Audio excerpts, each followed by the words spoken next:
and give us 1 minute, and we'll give you the world.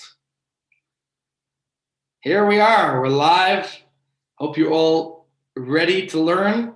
Today we're going to learn once again about the Carbon Pesach. News. And we're going to have a fascinating discussion, which I'm looking forward to learn together with you. You got to just give us another minute for everything to be on. And what are we calling today's class? Freedom of discontent. And let's make it open to the public. Here we go. Little steps of getting it open to everyone.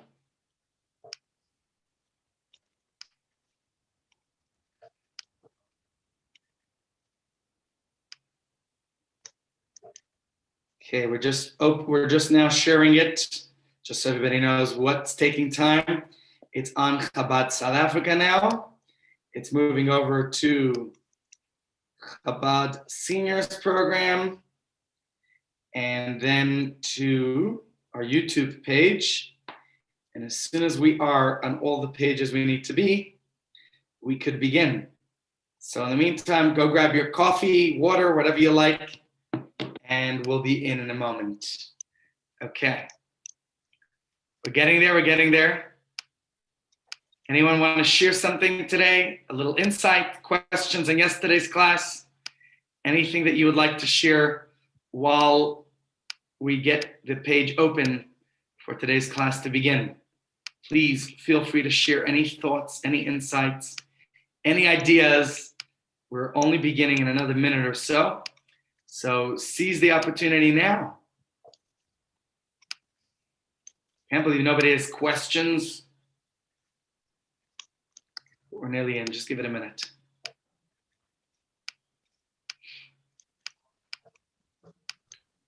Hi, Rabbi. Have a good day. How are you doing? How's Israel? Baruch Hashem, everything's fine. Thank you.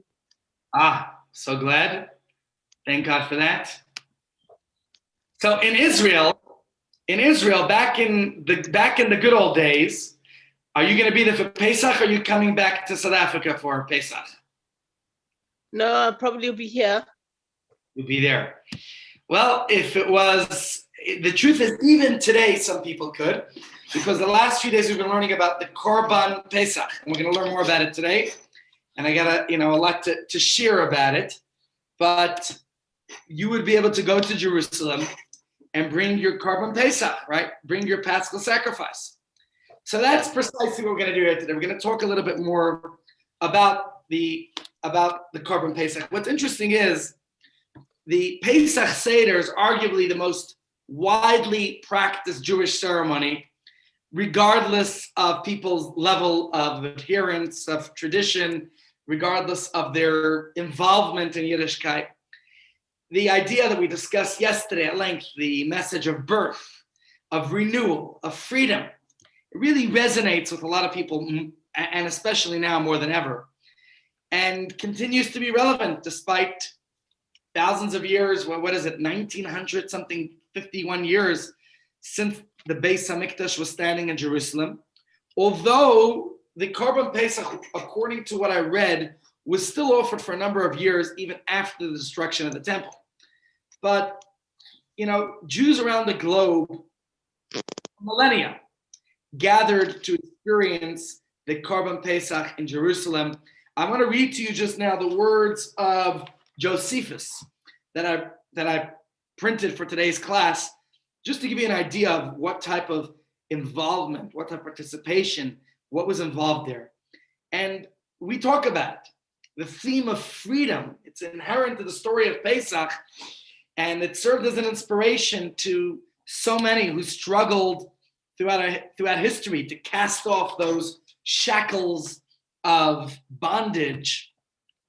But when we get down to the nuts and bolts of it, we find several central components to the Pesach holiday that we're going to discuss today. And some aspects are more obvious than others. The matzah, right? Everybody knows you eat matzah on Pesach, and maror, and the 4 cups of wine, and the Haggadah. Right? Those are things that are on the forefront of the Pesach celebrations that everybody's aware of, that everybody experiences. But there are other elements of the Pesach holiday that are oftentimes glossed over, even though they're so central to the tapestry of Pesach. And one primary example that we've been discussing in this week's Shiurim is the Carbon Pesach, which is such a central theme. You think about it, if you read the Haggadah, when we're at the Pesach Seder, and we discussed yesterday the Afikoma, how it's, so central to the story, to the narrative, the Torah's narrative of Pesach, and yet for some reason it's oftentimes glossed over, ignored, not as prominently discussed.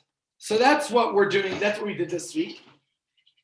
Next week, we're going to move on. But just to recall yesterday's topic, we could call it home alteration. We discussed yesterday how the first Carbon Pesach took place where? Not in the temple, but rather at home.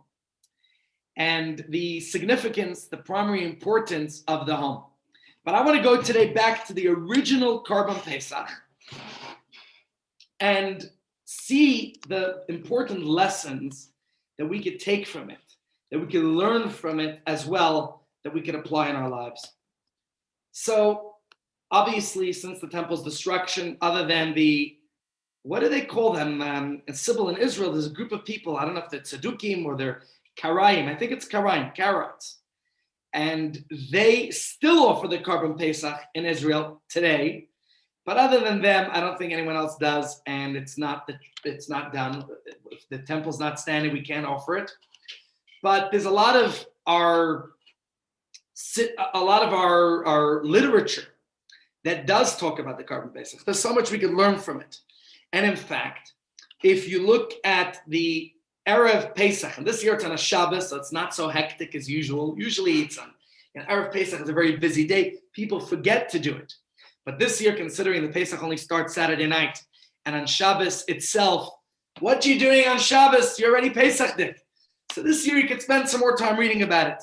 So if you open the Siddur, in the Tilas Hashem Siddur, you'll see these words, or in your Pesach Haggadah, V'neshalma parim sfaseinu, let us render for bulls the offering of our lips. These are actually the words of the prophet Hosea, and it talks about at Mincha, on Erev Pesach, when we read about and we recall the experience of the Carbon Pesach. And actually, when you read about it, it tells us that today, when we read it and discuss it, it's as if we actually offered it. That's why every morning in our prayers, we mention the sacrifices. This isn't just about sacrifice in our own lives, which we discussed many times, what type of sacrifice we might make to keep kosher, to educate our children. That's all sacrifice. Also, remember, don't sacrifice the kids. But the text that we read, Erev Pesach, goes on to describe what it was like back in the day. And it's fascinating to see that the subject of the Carbon Pesach is not only mentioned in our holy literature, so to say, in the Talmud and the Mishnah, in our prayers, but actually Josephus, very famous Roman Jewish historian. In fact, parenthetically, a couple of weeks ago, somebody brought me a book, a very old book, published in 1820 something, an actual copy of Josephus in Latin. I can't read it because I don't know Latin, but if anyone here has interest in Latin, you're welcome to read it in my house. It's quite nice and antique. I got a call from a lady who wasn't Jewish, and she says she sees a Jewish book in her home. Obviously, it's not in Hebrew, but it's still interesting. And she gave me, I bought the book from her. And Josephus, he could be like the modern, I guess he was the CNN of his time. He was the journalist, the broadcaster. He gave the news of what it was like. And he describes what the Carbon Pesach was like. And he describes that the Romans actually used the Carbon Pesach as a method to determine how many Jews there were in Jerusalem at the time. So I printed it off. I want to read it to you just so you get this fascinating idea. I was going to do it as a video, but my computer is actually giving lots and lots of trouble getting it fixed up. I have a solution. For any of you worried about my computer, I have a solution for it, but it's also a time thing, to get everything ready. So here you can look at the screen. I put this point in that it was also used as a census. So let me read it to you. I don't know how to pronounce all the Latin, so you'll have to excuse me. Sistius, desiring to inform Nero, who was inclined to condemn the nation, the power of the city requested the high priest to take account, if possible, of the entire population. Let me skip around a little bit because it's long, but he says here that the census was taken on Erev Pesach to determine how many Jews there were in Jerusalem. And listen to his numbers. He comes up with a number that there were 2,700,200 persons who participated in the Carbon Pesach in Jerusalem. I don't have a year here, but it's before the temple's destruction. You hear that, million? Let me just repeat that number in case you were wondering. 2,700,200 people, and not all Jews. As you recall, I told a story yesterday about somebody who didn't go to Jerusalem. It wasn't his thing. And I'm sure there were many people who didn't make it to Jerusalem every single Yom Tov for every Chag. So you're talking here that what percentage of Jewish people actually went to Jerusalem then? Whatever percentage it was 2,700,200 people that they counted in Jerusalem. How did they do this count? Well, they knew how many people were participating in the Carbon Pesach, and that's exactly how they knew how many people were present at the participating then in Jerusalem. So it's interesting to see how the non-Jewish press of the time was viewing the Carbon Pesach, the census of what was going on in Jerusalem. When you read this text, it's fascinating. I'm sure you could Google it. If the Carbon Pesach is such a central part of Pesach ritual, then we have to take a closer look at its significance, which is what we were trying to do this week, to find its message and its relevance to us. And in order to do that, today we're going to go back to the source, to the original commandment in the Torah to sacrifice the Paschal lamb on Erev Pesach. And let me just read to you a few points about it that I think we're going to find relevant to our discussion. Okay, so where do we go? Let's put this here. Somebody's trying to get into the shir. How do I admit them in the middle? Okay. Let me give you some of the instructions the Torah says. The Jews, we talked about this, been living in slavery for 2 centuries. We're talking about close to 100 years that they were brutally oppressed. And you're talking about slave labor that they were forced to do, where the kids were being drowned and slaughtered. And finally, after the 10 plagues, all the devastation that the Egyptian empire endured with what God sent Moshe to do to them. And now came the final plague, which we talked more about on Monday, Tuesday's class. And now they're ready to go. But before they're able to leave Egypt, the night of the 10th plague, smiting of the firstborn, God gives an instruction what they're supposed to do. And Moshe, in the name of God, gave a detailed instructions to the Jewish people of what they're doing this night before their liberation.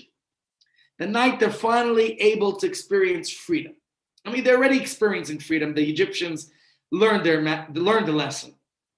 But very interestingly, the nature of that night's cuisine is explicitly mentioned in the Torah.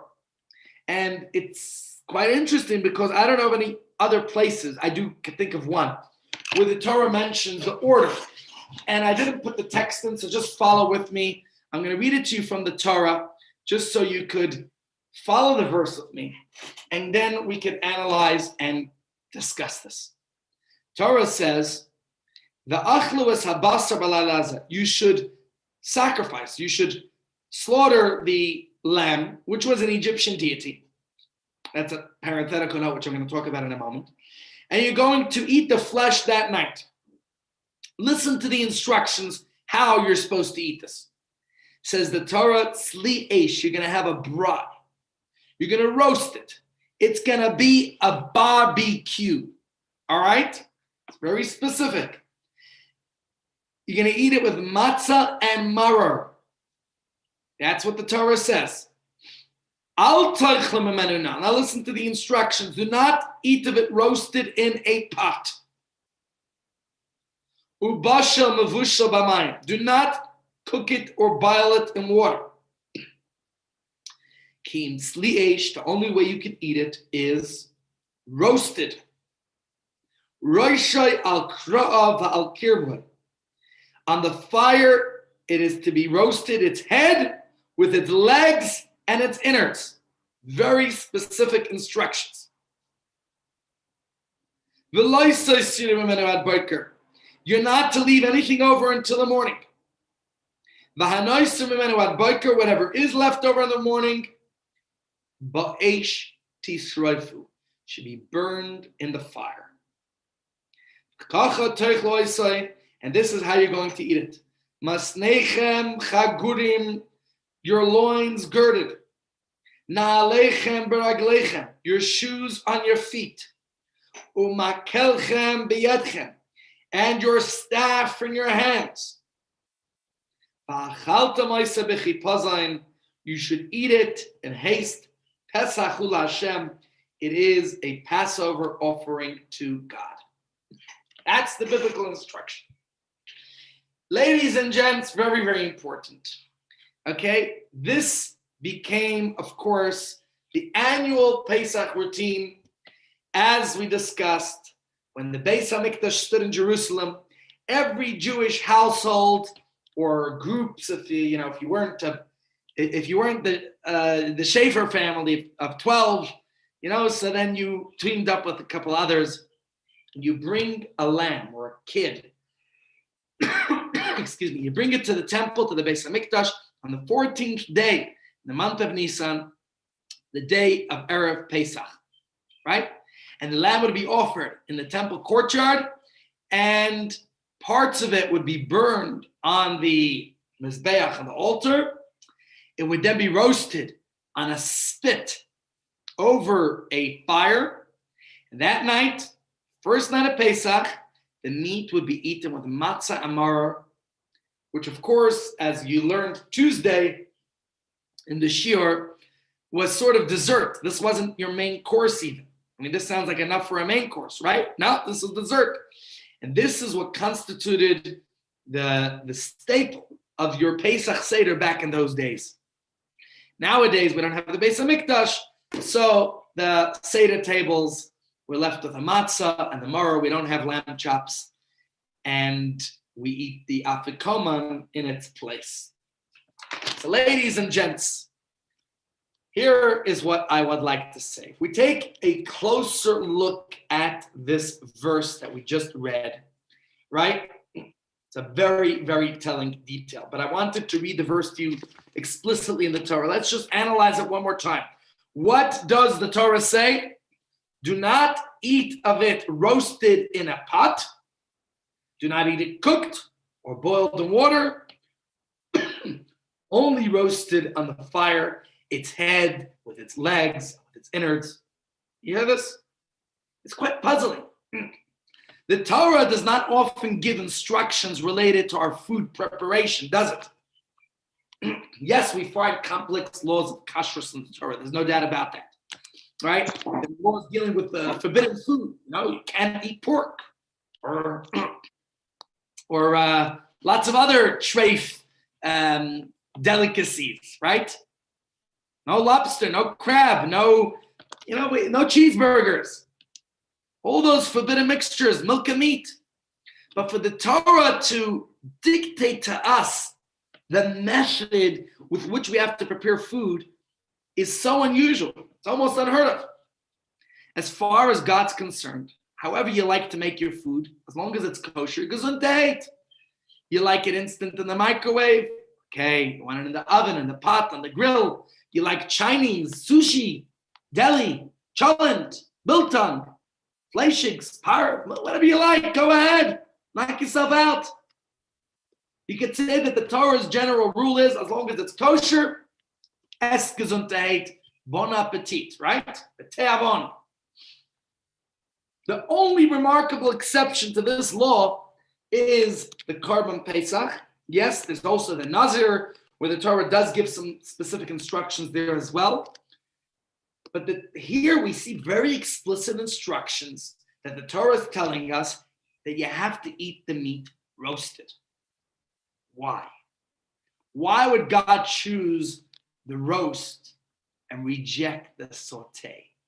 Does God really care if you cook, if you boil, if you pan roast? What difference does it make? What's the message behind this peculiar mitzvah, these specific instructions? And that's what I want to do today with you. I would like to discuss, this is based on a class that I was listening to, so if you want the source is actually from the teachings of the Rebbe, but I was listening to Rabbi Y.Y. Jacobson, and I plagiarized some of what he taught and thought I would share it with you. And of course, I've been studying the Talmud Tractate Pesachim. It's what the Mishnah, the Daf Yomi is currently learning. So I am sharing with you the ideas that I learned. One of the best ways of learning, as I've told you many, many times, is take what you learn, share it with others. So what I'm sharing with you today is what I learned. And now you take notes on what I share with you, and you teach it to others. What I learned yesterday, or should I say maybe early this morning, from Rabbi Jacobson was 5 explanations to this puzzling anomaly that our sages discuss and analyze what it is, what's the reason behind this specific instruction by the Torah, why only roasted over fire. And we're going to look at the Ibn Ezra of Moorish Spain. We'll look at the Maharal of Prague. We'll look at the Rebbe's insights. And the ideas, they really, we're spanning the entire intellectual scope from the practical to the philosophical and to the mystical. But as we speak, I'd like to make it to the most practical, how we can find it relevant in our own lives. And I want you to bear with me. So the earliest explanation that I found was that of the Medrash. Okay, so this is from the Talmud. This is the earliest explanation found on this, and this comes from the Medrash. And this is what the Medrash says. So listen to these words. Medrash says, what's tzli-eish? What does it mean, roasted on fire? Bishvil Avraham, because it's reminiscent of Avraham Avinu. Remember Abraham, our great-great-grandpa? Because he was saved, shehitzil mikif shanaish. He was saved from the furnace of fire. Now, basically, what the Medrash is telling us here is that every single detail of the Torah's description of the Carbon Pesach, all the details is symbolic of a historical figure of an event in Jewish history. So within the context of this, what the Medrash is telling us is that the roasting alludes to Avraham, more specifically to his willingness to be burned rather than reneging his commitment to the one and only God that he discovered monotheism. And this takes us back to the famous story of Avram smashing the idols of his father. And the Medrash goes on about that. I'm not going to read that whole Medrash to you. It's quite a fascinating story, though, to read it in the Medrash. Basically, that Avram's father told him, his name was Terach, he said, I want you to look after my idol shop. So Avram said, sure, you can leave it in my good hands. And when his father came back to the shop, he saw all the idols smashed up. And his father says, what is going on here, Abe? And Avram said, you wouldn't believe what happened. This customer came in and brought a good meal for one of the idols. And the other idol got jealous. So it hit the first one. And then there was a fight, and he basically tells this whole story about all the idols fighting with each other. And his father says, what nonsense, right? So the truth is the Medrash talks about it in great detail. Anyone want to hear it, or should we just refer to it? If you want to hear the medrash, tell me, and I'll read the whole medrash to you. Otherwise, we could go on without the medrash. Any opinion? Somebody says, can you say it quickly? Let me just read it to you here. It says, one day his father went somewhere, and he put Avram in charge of selling the idols. When a man would come, he wanted to purchase, he would say to him, how old are you? The customer would answer, 50 or 60 years old. Avram would say, woe to the man who's 60 years old and desires to worship something that's one day old. You know, my father just made this idol yesterday. Customer would be ashamed and leave. One day a woman came carrying in her hand a basket of fine flour. She said, here, offer it before them. Avram took a stick and smashed all the idols. He placed the stick in the hand of the biggest of them.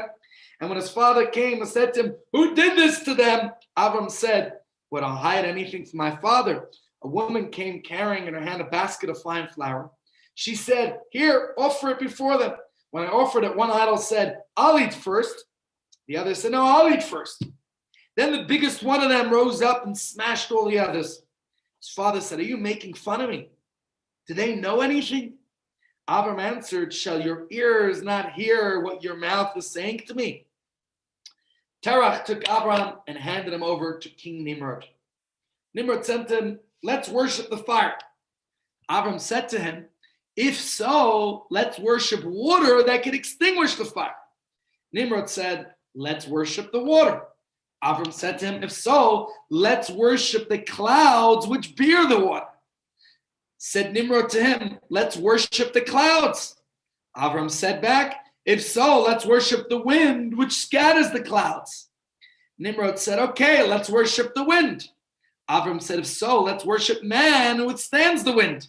Nimrod said to me, you're speaking nonsense. I only bow to the fire. I'll throw you into it. Let the God whom you bow to, let this God come and save you from it. And what happens? Avram was saved. We know the continuation of the story of his brother.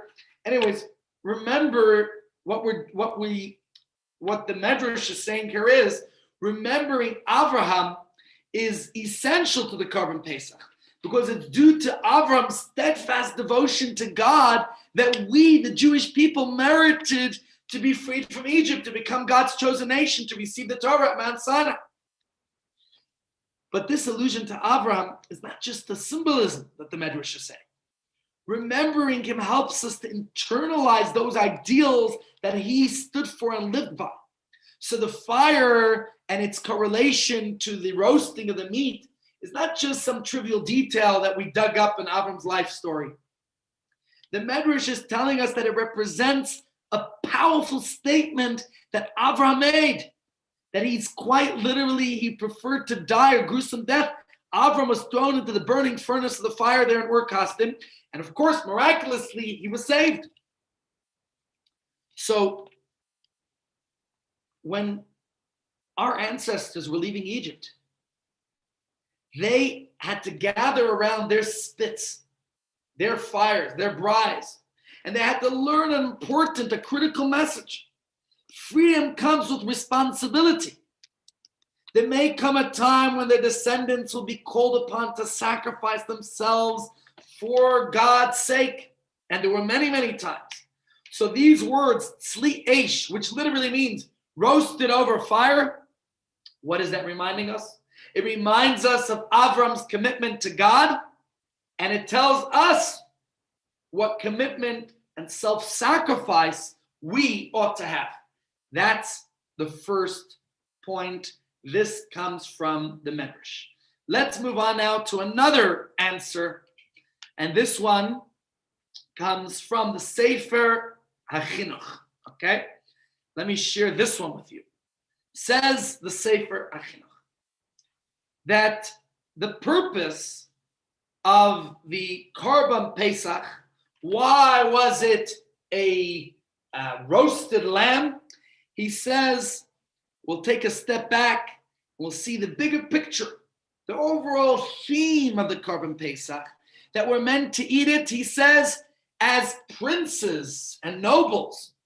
After all, you think about it, we're celebrating that God liberated us from Egypt, that God made us noble people. a nation of priests, right? Vatam Tili, Mamlechet Kohanim B'Go Kadosh. We should be a kingdom of priests.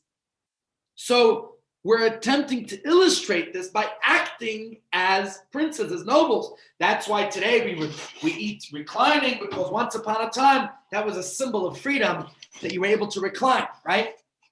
And so accordingly, says the Sefer HaChinuch, it's only natural that we should roast the meat, because that was the royal method of food preparation in those days. Now, of course, the Sefer HaChinuch is looking at it from a very different angle than we saw in the Medrash. And his answer looks at things from a more practical way. The Jews were commanded to leave Egypt in a big hurry. What do we read? B'chipazon, right? They had to leave. And that being the case, the point is, there wasn't time to sit and stew the meat. You didn't have time to cook and have a whole fancy recipe. So God commanded them to eat the meat in the quickest way possible to ensure that they would be able to pack your bags and get going. You got to flee. You got to leave Egypt quickly. It was part of God's instruction. An open fire, a bride. Certainly the quickest way to cook your meat, right? So considering it's the fastest way to cook your meat, says the Sefer HaChinuch, that is the reason that he gives. Okay, so far we gave two answers. Medrash, which tells us that it is a reminiscent of Avraham Avinu, who was willing to go in the fire that they broadcast him into, which is a message to us about self-sacrifice for God. The second answer we gave now is from the Sefer HaChinuch, which says it more practically, this was just a royal feast, good, delicious food, as royalty, as nobles. And of course, the reason it had to be roasted, the lamb is regal, and the roasting is because we had to eat it in a hurry. That's the quickest way to prepare it. Ready for our third answer? Yes, ladies and gents? Okay, let's look now at another answer. And this explanation is given by the Das Sekanim in the name of the Ibn Ezra. Ibn Ezra is a very famous Spanish rabbi, and he explains as follows. I want to read it to you in his words. He says, to slaughter a lamb is considered sacrilegious for the Egyptians. And so, he says, some might not wait to roast it fully because they were afraid. It's a slave mentality. You're scared of your taskmaster. That guy who was whipping you yesterday to work for him, to build his pyramids, you're scared of him. Therefore, the Torah says, explains the Ibn Ezra, don't eat it raw. It's not biltong. Some might try to cook it in a concealed way, in a cover in a pot. The Torah continues, no, don't cook it with water. Don't attempt to cut it into small pieces, making it unrecognizable that your neighbor, your taskmaster is gonna get angry. The Torah says roast it whole, its head, its legs, its innards. So here, this answer is from the Ibn Ezra. And basically, he's explaining what was the motive, what was the reason that God commanded Moshe that the lamb be brought as an offering. Says Rashi, Shabbos before Pesach, we know is called Shabbos Hagadol. And this year will be literally Erev Pesach. But not many know what makes it great, what makes it greater than any other Shabbos of the year. Ladies and gents, I just need to take this call very quickly. Give me 1 moment. I'll be right back. In the meantime, go grab your coffee, have a quick drink.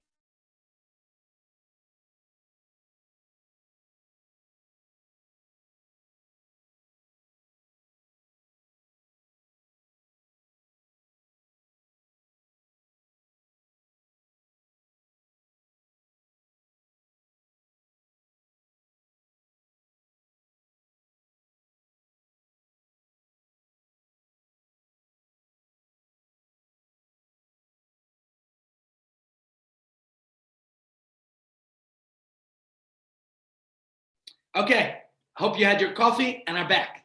We're in the middle of Rashi, who Ibn Ezra is using as an explanation.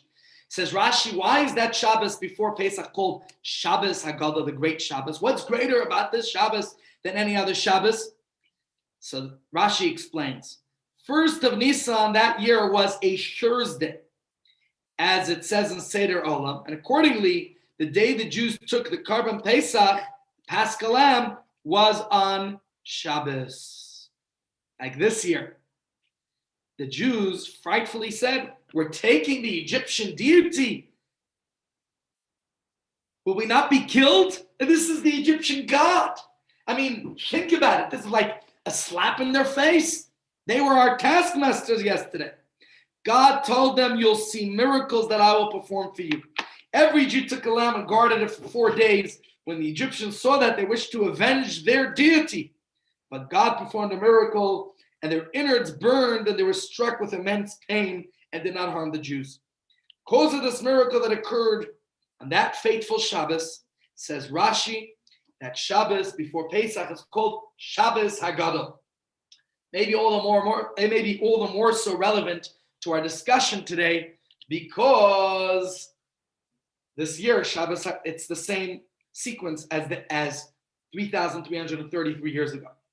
So the whole purpose of the Carbon Pesach, according to what we're reading here, Ibn Ezra and Rashi, was to be a test of the Jewish people. Would they act still as slaves? Would they cower in fear to their former taskmasters? Or would they take the risks and plow ahead, as God said, in defiance of the repercussions of those Egyptian taskmasters? And so what do we see? Carbon Pesach could only be roasted based on this. Don't hide it away. It was the most visible, in your face kind of method of preparing it. This is not hidden and cooked in a pot. You know, any other way, it would be a cop-out. They would hide it inside, cook it at a low flame, hide it in your oven, make sure it doesn't have too much smoke, put vegetables inside, do whatever you can to hide the smell. No, a braai, you know when your neighbor's making a braai. Who doesn't know when there's a braai, a barbecue on the block? The smell, the smoke, the noise of people gathering around having l'chaims. It's unmistakable. So they knew at that moment that to put a full lamb on the spit, get the grill going, there would be no escaping the grim reality that the Egyptians would come running. And this is exactly what the Ibn is telling us. God wanted to see them stand up to the test, to demonstrate their faith. No other way of doing it. Out in the open. This was a test of their faith. That's answer number 3, right? Let's go now to our 4th explanation. This one comes from the Maharal of Prague. Says the Maharal that although it's a little bit more mystical as an explanation, but still worthwhile to look at. Although the sacrifice, we no longer offer it today, we don't have a temple any longer, at least the bricks and mortar, your home is the temple now, but the relevance of the Carbon Pesach, says the Maharal, is not diminished. It's still important, and its message still resonates with us. The lessons that we could glean from the Carbon Pesach remains timeless in our lives. Let me read to you quickly his words. He says, we were commanded to eat it roasted over the fire, its head, its legs, its innards, right? As I read the verse to you before, because this sacrifice was commanded to us by God to demonstrate his oneness in the world.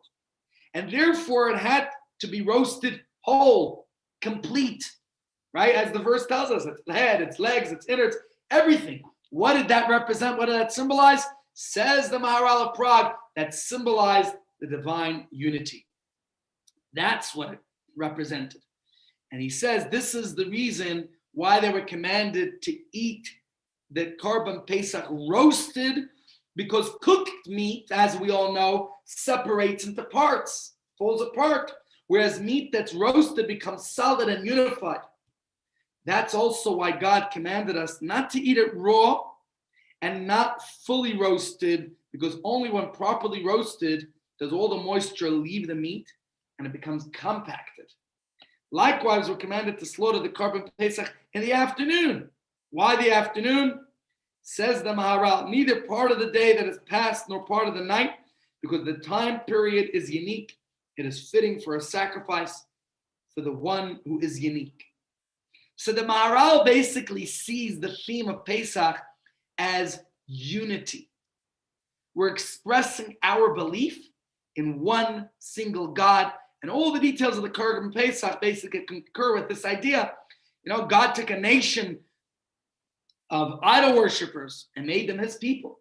Yes, if you read the narrative of Jewish history, and we don't hide or shame away from it, we in Egypt were just as guilty of idol worship. What did they say? Old ideas die hard. God had to demonstrate his unity to us.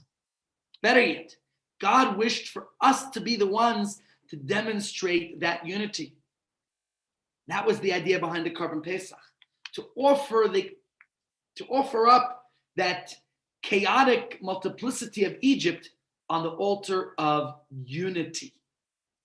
So we had to be trained to believe in one God. This sacrifice was such a demonstration. It was to us as well as it was to Egypt. And that's why, says the Maharal, it had to be roasted. What's the difference between cooking and roasting? So the Maharal explained very simple, that there's a basic difference between cooking, boiling in hot water on the fire, and roasting. Cooking is an act which assimilates, while roasting is an act which segregates. When you cook something, what happens? It becomes soft, right? It absorbs all the ingredients that are in the pot. Everything all comes together. The meat that's being cooked becomes open to incorporating all of the ingredients, everything else that's in the pot with it. Cooking meat in liquid allows the meat to absorb the taste, the texture, everything else of all the other items that are with it in the pot. What does roasting do? Roasting is the reverse. The main function of roasting is to expel. Not only does it remove all the blood that's present, but it also separates all ingredients that are not essential to the meat. So it shrinks the meat. It makes it tough and impenetrable. And when you're done with the roasting, you're left with nothing but the pure meat itself. No liquids. It's all been ejected from the meat. On a chemical level, roasting contracts the molecules, shrinks the meat. It expels everything that's foreign, any foreign substance from the meat. Of course, it doesn't allow anything else to enter. So the sacrifice, according to the Maharal's explanation, had to be roasted. The meat had to become one cohesive piece, unified with itself. And roasting teaches us the importance of inner peace, of inner unity, to be able to call out with one voice of our belief in one God. That although, all these distractions, but when we direct everything into a single action, into one experience, we experience God. And that's the idea of proclaiming God's unity in the world, which was represented by the Carbon Pesach. So far we gave 4 explanations. The Medrash, which tells us to remember Abraham and all those who were willing to give their life for God. The second one was the Chinuch, who explained the idea of roasting as a way of royalty. So also it was the quickest way for us to escape Egypt. The third explanation we gave from Ibn Ezra was the idea that roasting the lamb would be a public display of our faith in God and not a fear of the Egyptian deities. And number 4 was the Maharal, who tells us that the Carbon Pesach symbolized our belief in one God. Ladies and gents, I'm not done. I have one more explanation to share with you, and I hope you'll have the patience to stick it through with me, because it's important that I get this message to you. This one is the final answer I'll share with you, answer number 5, which comes from the teachings of the Rebbe. And the Rebbe tells us the idea that fire is always ascending. We're going to have to analyze the difference between fire and water. Why specifically to roast and not to cook? Okay, so I'm sharing with you now an answer from the Rebbe's teachings. I just want to quickly look at it, what he says, quickly to remind myself. I'll just read it aloud to you, and we'll discuss it together. He says the Carbon Pesach had to be specifically roasted in fire because whatever level you attain spiritually will lead to crave to attain an even higher level, as fire is always trying to go up, it's ascending. And in that sense, we don't want to rest. The fire symbolizes to us the idea that we want to constantly be climbing higher and higher. Whereas cooking in water, what's the nature of water? Water descends, right? And in these few lines that I just quickly read to you here, we see here the idea, a whole different element, a message about roasting. That is precisely here where we could learn a specific message of redemption, of freedom that we can apply in our lives. And I think it's the essential message that we have to take just to analyze the difference between cooking and roasting, that we could really apply a good message to our lives. The difference between cooking and roasting is that, when you cook, whether it's boiling or sauteing, it's a combination. What you're using is fire and water, right? Heat and liquid. Roasting is only fire. There's no liquid in there. Now, within roasting, where there's no external liquids involved, there are also two categories. There is pot roasting and there is open fire roasting. Pot roasting is where it involves a partition between the food and the fire, right, in the pot. And when you're having it fire roasting on a spit, then the food comes in direct contact with the fire. What's the difference between fire and water? That's the point I wanted to get at. Fire is always rising. It's always licking the air. There's this perpetual dance upward, right? The flickering flame is never content in its place. The flickering flame, it's always seeking to depart from its container, always wants to go to the heavens. Water, on the other hand, we know what's the nature of water. Water can be contained to remain in one place. Water descends. That's water. Water, right? You drop natural rules of water. Another idea that we could look at is the idea that fire shatters, it decomposes everything that it comes in contact with. Fire has this tremendous destructive force, whereas water is more tranquil. It's more relaxing. The fact that moisture causes particles to cling to each other is really readily apparent, whereas the idea that the water is connecting things, like when you cook, everything is coming connected together, right? So that's the idea here that we're seeing between the difference between fire and water.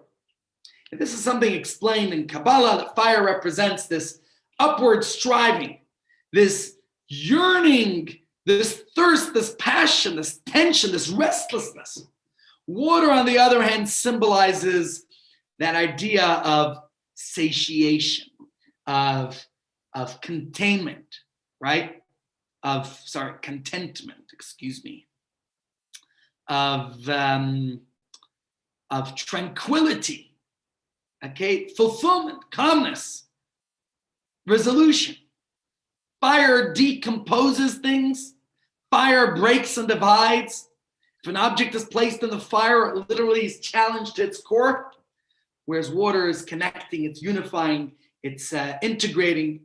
On the human level, fire represents that part in us which challenges the status quo, seeking to shatter convention, while water embodies our ability to make peace with life and to come to terms with reality, to embrace what is. But there's another idea. I'm not saying one is better than the other between water and fire. Each component's necessary, right? We need a balance in our lives of the fire and water. Human life synthesizes the two. Like we discussed yesterday, we need a balance of our physical and spiritual. If we only develop our fire dimension, it can be very harmful. So there's a lot of tension in life. People are never satisfied. They have a tendency to make themselves and the people around them miserable. Fire is good, but it can be detrimental as well. You think about how fire could use to warm people and to cook food and to merge things, but fire could also be destructive, as we all know.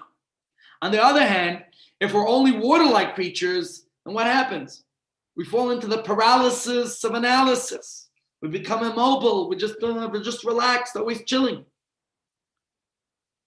So we need a combination. A healthy and productive life is one which learns how to balance and integrate the fire and water elements within the human personality. To the logical mind, the putting the two together would seem absurd. Fire and water, one extinguishes the other. But if fire and water don't have the ability to come together, it seems like, on the one hand, like what do you call it? The cognitive dissonance, like a struggle, two opposites. Romeo and Juliet had better odds at succeeding. At least they were both Italian. So I guess the question is, how could we possibly operate on both levels of consciousness when you put it like that? It would seem that either we're in this fire, passion, enthusiasm, excitement, or we just want to be tranquil, relaxed, like the water, placid. Either we're ambitious to no end, or we just surrender. But that's not the point. The idea, rather, is how we could synthesize the two. Which quality within us is more liberating? Which one would you say it is? Is it the water or is it the fire? Now, one would imagine that freedom means having that ability, achieving a state in which our psyche is cleansed from all that tension, all the longing in our life to turn life into a battlefield of ideas and emotions. The conventional wisdom is exactly here what Tennyson said: show me the heart unfettered by foolish dreams, and I'll show you a happy man. Seemingly dreams and yearnings only serve to make us unhappy and unfulfilled. And we're fated to die without seeing our heart's desires fulfilled. Seems like an ongoing tension for life. But my friends, along comes the Torah and tells us that on the very night when our ancestors left Egypt, they embraced the miracle of liberty, that they could simultaneously have the fire and the water. They learned that Pesach, the Carbon Pesach, the freedom it taught, is they needed the fire, and only through direct contact with the fire. What does it mean? Why is fire, that insatiable, restless fire, linked to freedom? What's the connection? Well, my friends, the true definition of freedom is the ability to be truly and fully human. And to be human, like fire, means to be restless. To be human is to be moved by the call of the infinite, by endless mystery, by boundless vision. We are created in the image of the divine, right? The infinite essence of reality. Our horizons are forever extending. And so essentially, what we have to learn is never to be satiated. A human being always senses that there's much more to life, to reality, to truth. And we yearn, we seek to try to find that. To live a free life, free to express your full humanness and godliness. It means never to be complacent and satisfied with our personal growth, with our moral achievements. Not to allow even a drop of water to slake our thirst, to silence our quest. Not even to allow a pot to contain and limit that inner fervor and passion to touch the truth. That is a very important message that we all have to apply in our lives, regardless of our age and stage in life. So, can you have it as a poiki in the pot? Because we wanted the direct contact with the flame, the fire. We wanted that we should experience that true liberty. And so the night of Pesach, we search for true meaning of freedom. There's no place for that calm water. That will come later. Yes, water is an important part. But now we have to experience the liberty of shattering the status quo, of breaking through. A living human being is a dreamer. Someone who stopped to dream, stopped to live. I shared this verse with you long ago about Joseph's interpretation of the dreams of the butler and the baker that my father shared with me. And I think it's a very powerful message. Why, when the butler and baker had very similar dreams, did Joseph interpret the butler's dream where he squeezed the grapes into Pharaoh's goblet to life, and the baker's dream of the bread in his head to death? As my father said to me, bread never appears on someone's head. In the butler's dream, he took action. He squeezed those grapes. He was proactive. And that's why he was reinstated to his position. That's life. Like the fire, constant movement. We just dream, nothing happens. And I've learned this over and over and over so many times in my life. And that's why it's such an important message. As the Gemara tells us, one who has 100 wants 200, one who has 200 wants 400. What is the Gemara teaching us? To be greedy? No.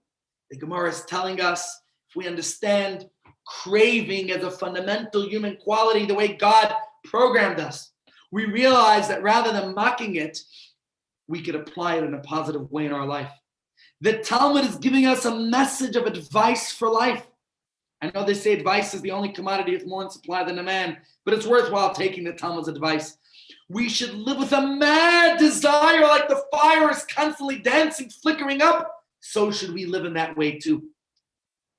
We should want to build and dream and whatever it takes to see the impossible as something that we can achieve. The very word impossible is I'm possible. Only when we wish to get somewhere can we truly be free and free ourselves from our complacency in life, what the water symbolizes. So the question Sybil asks is, why don't we have a Brian Pesach? And the answer very simply is, we have to feel the lack of our temple. Because we don't have the Beis HaMikdash today, we don't do that. But we have to come and we remind ourselves of those days. So because we're not going to, we don't do what we did in the temple exactly for that reason. Sometimes we do certain things to demonstrate, to replicate, and sometimes we don't do in order to feel what we're missing. But the message certainly is important to us. And here's my final text that I'll conclude with, which is, the Gemara tells us, the righteous never have menucha. Why don't they have menucha? Why don't they have rest in this world and the next? Shenemar, as it says, because they want to go from strength to strength. They want to keep growing. That's life. You want to keep growing, my friends? Well, the message is freedom is to be restless, to see that there's more to life constantly, to look, to seek, to find more. So rather than mocking the righteous, what is the Talmud telling us? That they are constantly moving and looking. They don't want to get stuck in the paralysis of analysis and stagnation. So we too should learn, as the Talmud says, not to get comfortable. We should get comfortable with the uncomfortable, so to say. right? Even if the vast majority of our dreams might not ever come to fruition, it's still worth it for that one dream that we could fulfill. So perhaps this is how we could bridge that continental divide between fire and water in our lives by being at peace while in a state of constant fluctuation, by remaining calm as we go to new heights, by developing a taste for dinner roasted over the open fire. That was the message of the Carbon Pesach, and I think that's an important message that we could each take in our lives, that we gotta not remain calm, not take in the status quo, but move it. We like to move it, move it. You know that song? We like to move it. Yes, that's the message. And there's no shame in moving from level to level, and growing, whether it's in spiritual growth and financial growth, in our studies and in comprehension, in every single way. And that can only happen if we are ready to move out of our current vantage point, out of our current comfort zone. And let me conclude with a quick little story that I saw. That someone was once visiting the Rebbe and saw the Rebbe wrote something and then crossed out or was erasing something he wrote. So the person said, "Such a wise man like you, Rebbe, why? I'm sure if your great mind, if your great mind wrote something down, there must have been gems of truth in what you've written. So why are you erasing what you wrote?" And the Rebbe's response was that when I wrote those words, they might have reflected the truth at that moment. But as time moves on, truth of the past has to be discarded for the sake of a deeper light that has emerged. And that, I think, is a very important message and lesson. Yes, there may have been a previous truth, but as we grow, as we learn, as we find more and learn more, you can't say, "Oh, well, that was good enough in the past." The fire teaches us to constantly be growing and striving. And of course, fire symbolizes passion and enthusiasm and excitement. As I was once told in rabbinic school, either you be fired with enthusiasm or you'll be fired with enthusiasm. Either you put fire into the sermon or put that sermon in the fire. With that, my friends, we'll conclude today's message and lesson. Any other questions? Come on, guys. Don't hold Rabbi, that. I've got a question. Yes. Rabbi, I've got a question. I've got a question for you, not pertaining to this shir, but the Vidui prayer. Which prayer? Right? Vidui, the forgiveness. Yeah. Vidui prayer. In there you've got Hashem, Hashem. Now Hashem can only be done with a minyan. Right, is that correct? So Sure, now what do unless we you do? sing it with the same tune that you would from the Torah. Hashem, Hashem, kel rachum v'chanun, erech hapayim. Now you could say it yourself. And you could do it yourself. Yes. Okay, that was my question. Thank you, Rabbi. No worries. Have a good one. Thanks a lot. Thank you. I like when we have a little bit of engagement and participation. It's great. Thank you all for participating. I hope we all take the message about the fire, the passion, enthusiasm. Put a little bit more fire into your life. Eat some spice, whatever it takes, have the spice of life. Please God, next week, we are going to continue with our preparations, our learning for Pesach. And I hope you're taking some notes, so when you sit down to your Pesach Seder this year, you have a few new insights. Nothing is my own. The only thing that's my own is the passion, is the enthusiasm. Thank you. Everything else, today I shared with you ideas of the Talmud, of the Ibn Ezra, of the Maharal, of the Rebbe. And I just share with you their ideas. And in fact, I didn't do the homework here. I literally listened to a shir last night, early this morning, from Rabbi Jacobson. I didn't share with you everything he says, because he's really got the fire. So I just shared with you. He's unbelievable, Rabbi. Yep. So I feel grateful that you guys are listening to me right here. You could listen to him anytime. If you go to his website, yeshiva.net, you'll hear him give this shir probably much better than I did. But I'm being straightforward with you. Some of the points I do take from others like him. I listened to him last night, shared it with you today, and I'm glad that you all enjoyed. Thank you all. Sei gesund. Thanks, Stay Rabbi. strong. See you Thanks. next week. All the Thank best. you, Rabbi. Lehit Pleasure. Lehit and Yeshikah. Yeshikah, Rabbi. Pleasure. Have a good Shabbos. See you all soon.